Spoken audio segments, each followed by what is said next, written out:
को भी पूछो, जहाँ पे भी है, व्हाट्सएप में एआई है, गूगल में एआई है। तो ये आर्टिफिशियल इंटेलिजेंस क्या है? Because it is no more the future, it's the present and the past. We have already stepped into that era. अभी ये नहीं है कि अभी आगे आएगा. We are already into it. So now is the most important time to make the most of what it offers to us. Because in an industry like healthcare, which is very sensitive in terms of the data, in terms of the time that it saves and the importance of the human life, artificial intelligence can give multitude of advantages to any clinical team or anybody who's running an organization which provides healthcare service. And being amongst many doctors here, I cannot but not mention this, the value of time and value of predictive analysis. AI is something that thrives on data. If you put good data in, the tool will give you predictions. It can help in diagnostics. It can help in clinical decision support. And it's not any more hidden that India is on par with all the Western countries who have been adopting healthcare AI in various disciplines that they are practicing. Now,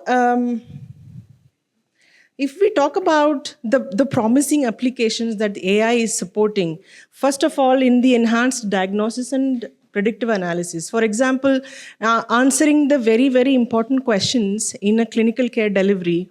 What is the likelihood of a cancerous lesion in this lab report or a mammogram?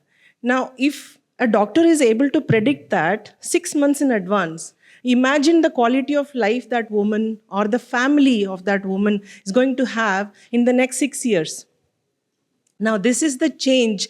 For example, I think this small presentation of mine is very rightly sitting in line with whatever everybody has spoken before me, because everybody was talking about the upliftment of the society, education, empowerment, and being aware and being on par with the technology and the rest of the world in order to see an overall development, isn't it? So I think what is, it's not, I mean, I would actually suggest everybody to not look at AI as a jargon. It is a tool, something like we are using a screwdriver to tighten up a screw. It is a tool that will give us more detailed information and more detailed information in order to support our clinical decisions and the treatment lines. Now, another layer to the type of care delivery that the Western world is now using, and it is very popular, is personalized medicine. Now, a drug, for example, Crocin, अब मुझ में कितने time पे वो घुलेगा versus कितने time पे कविता ma'am की body में वो एसिमुलेट होगा, इसमें डिफरेंस होगा, because our genetic makeup is different.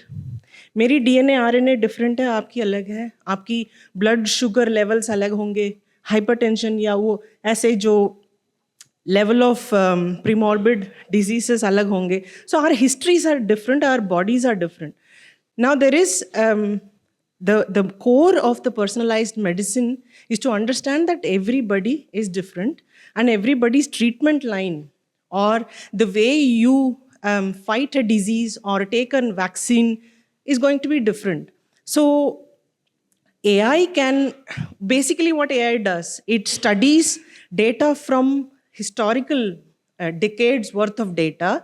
It studies patterns. It studies the type of reactions or type of disease progression in each type of ethnical categories. So what it can tell you is that, for example, if A is true, B is true, C is true, D can only be the possibility, or 99.9% the possibility. Now, we were all doing it manually.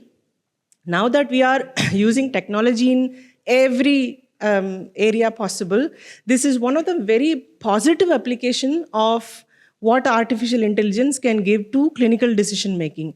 Again, when we enter the hospital, as a patient, we may not be realizing it, but as a clinical care delivery person, like a clinician or a nurse or a physiotherapist, or even the intensivist in the emergency room, every second, you are making informed decisions.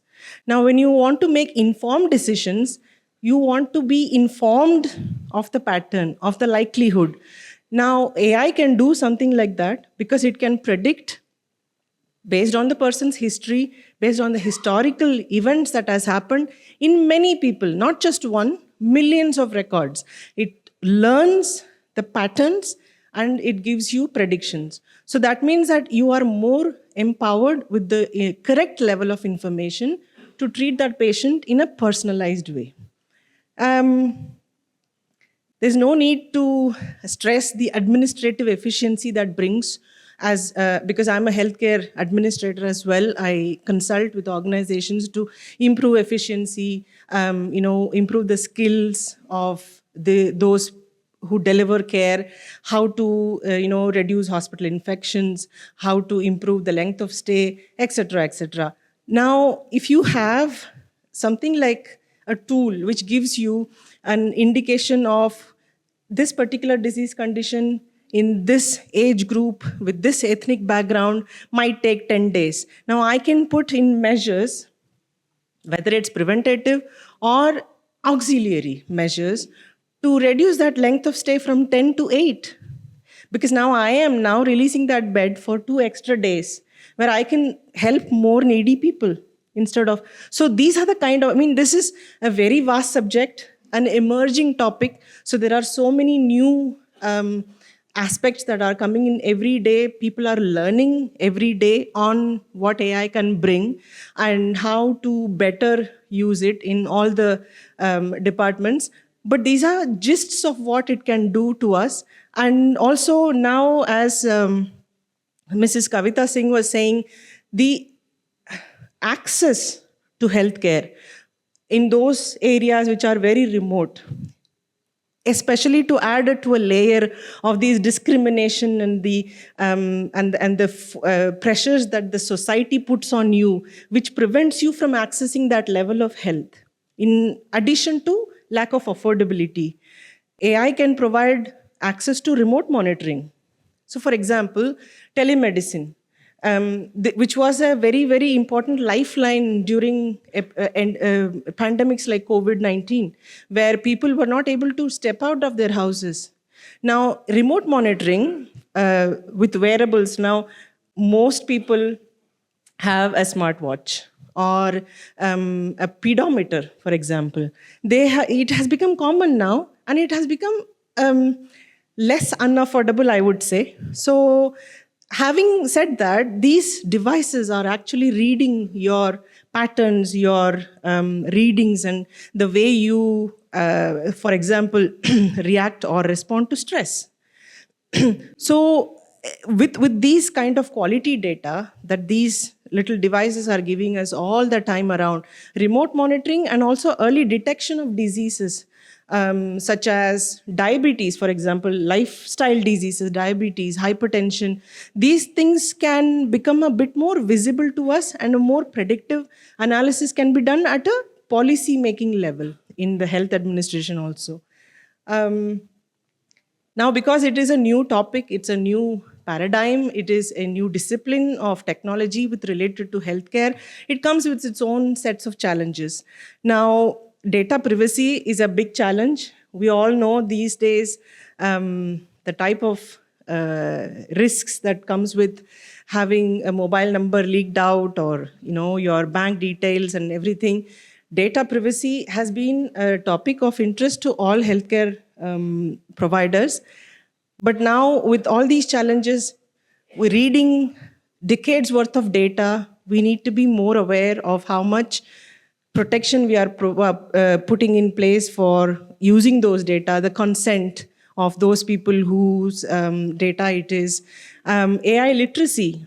Not everybody is actually comfortable with knowing or learning or using AI because it's a new concept. Every time a new concept was introduced, they always had that friction. So that is one major challenge as well.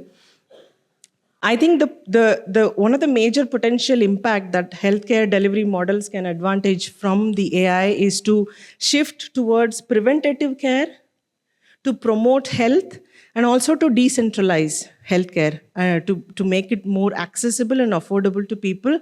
And it can address healthcare disparities. I think, in my view, it would put the most disadvantageous areas and groups of people to be more visible and to be more accessible to all the healthcare that they need. So with this, I think my time is over. So I hope it has been useful. But if you need more information, if you need to talk to me more on this, the organizers will have my number. And once again, I'm Dr. Uma Gautam, and it's been a pleasure talking to you.